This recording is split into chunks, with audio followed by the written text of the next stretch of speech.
Whenever we ask a question like this, I like to come back to the first level of financial decision making, which is always getting clear on our goals and our values and our vision. That feels more important than ever because it's very clear that the new administration has a slew of foci. And if we try and focus on all of them, we won't be able to focus. So, um, I'm recommending that people choose one area that they want to focus on. And that will help us, I think, keep good, stronger mental health, but also helps us make decisions around how we're responsible for wealth. So let's say I'm concerned about civil rights and legal protections.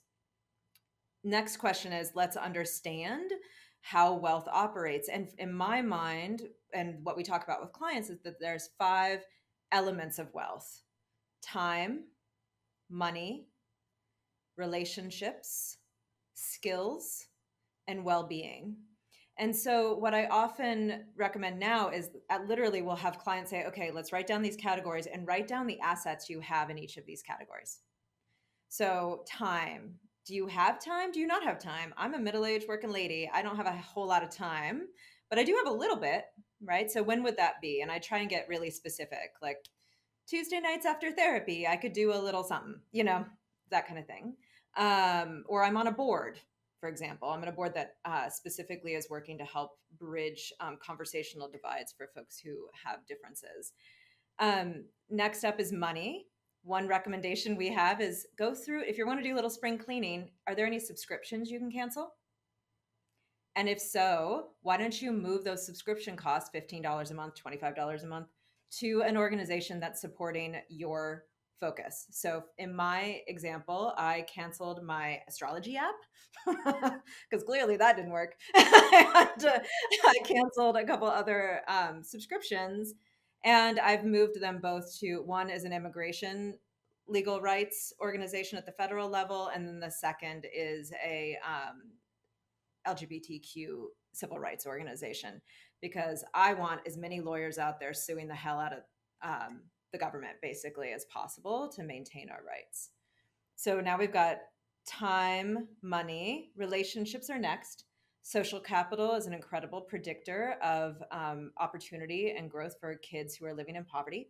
So, and it's also how organizing happens. So I just think about, like, what are my assets in relationships? Who do I know? How can I engage? One of the things we know about autocracies is that they want us to feel divided. If we feel divided, we are disempowered, and that is really good for their focus. So taking a strong look or a clear look at your relationships can be very helpful. And then skills. I have a certain set of skills. You have a certain set of skills, etc.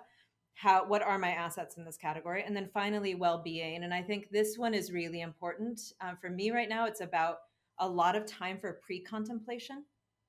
Maybe not taking a ton of action, maybe a couple little things to make you feel like you're making progress. But this is not just a marathon. This is like a multi-decadal marathon, because with the presidency, the Senate, the House, and the Supreme Court, there are changes going to be put in place that will take us decades to unwind. So that's where I want us to focus, is like, be clear that this is a commitment. I think of this as obviously for the rest of my life. And that means we need to be really positive and helpful, and that means we need to really invest in our own well-being and the well-being of others.